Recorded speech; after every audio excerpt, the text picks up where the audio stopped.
All right, settle in, folks, because I've got a tale to tell. Name's Jack, and I'm what you might call a wildlife enthusiast. I make my living as a wildlife photographer, capturing the untamed beauty of nature in all its glory. Now, Yellowstone National Park, that's like my second home. I've always been drawn to its rugged landscapes and the myriad of creatures that call it home. So, one crisp autumn evening in the year 2019, I found myself itching to capture the park's nocturnal beauty. Armed with my trusty camera and fueled by a restless curiosity, I set out on the Mystic Falls Trail, eager to document the secrets of the night. The day had been long and exhausting, filled with hours of trekking through the wilderness in search of the perfect shot. By the time evening rolled around, I was ready to call it a day.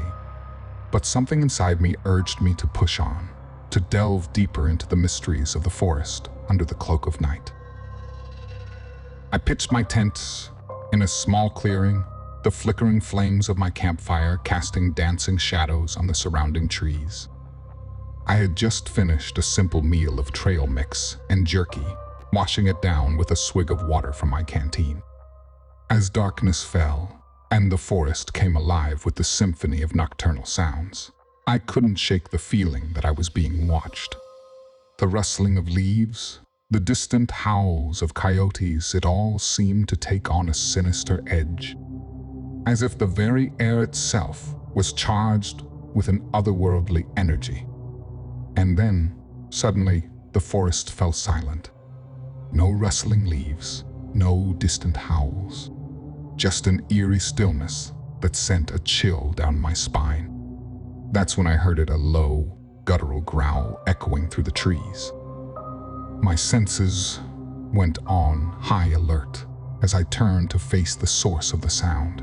And that's when I saw them, those amber eyes, glowing in the darkness like hot coals. Now, I've encountered my fair share of wildlife in Yellowstone, but this was like nothing I'd ever seen before. This thing was massive, half man, half beast, and it was staring right at me with a hunger in its eyes that sent a shiver down my spine. Its fur was dark and matted, tangled with leaves and twigs from the forest floor. Its muscles rippled beneath its fur, giving it a primal, predatory appearance. But it was the eyes that held me captive, though glowing amber orbs, filled with an intelligence that was both mesmerizing and terrifying. I didn't waste a second. With adrenaline coursing through my veins, I turned and bolted, crashing through the undergrowth as fast as my legs could carry me. The creature was hot on my heels, its howls echoing through the night like a sinister symphony.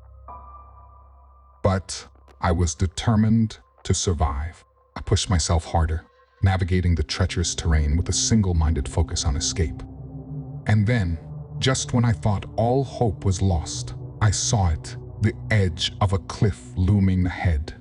Without hesitation, I made a split-second decision. With a burst of energy, I launched myself off the edge, plummeting into the darkness below. The wind rushed past me, tearing at my clothes as I fell, my heart pounding in my ears.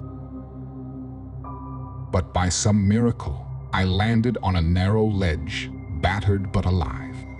Looking up, I saw the creature peering down at me from the cliff's edge, its glowing eyes burning with fury and frustration.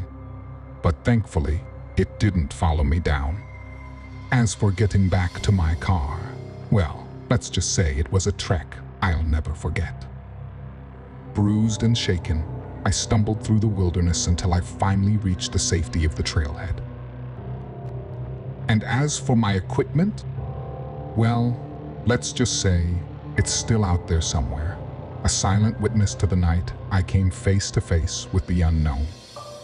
And that, my friends, is the story of how I narrowly escaped a run-in with one of the most terrifying creatures Yellowstone has to offer. So, If you ever find yourself wandering the trails of this park after dark, just remember you never know what might be lurking in the shadows.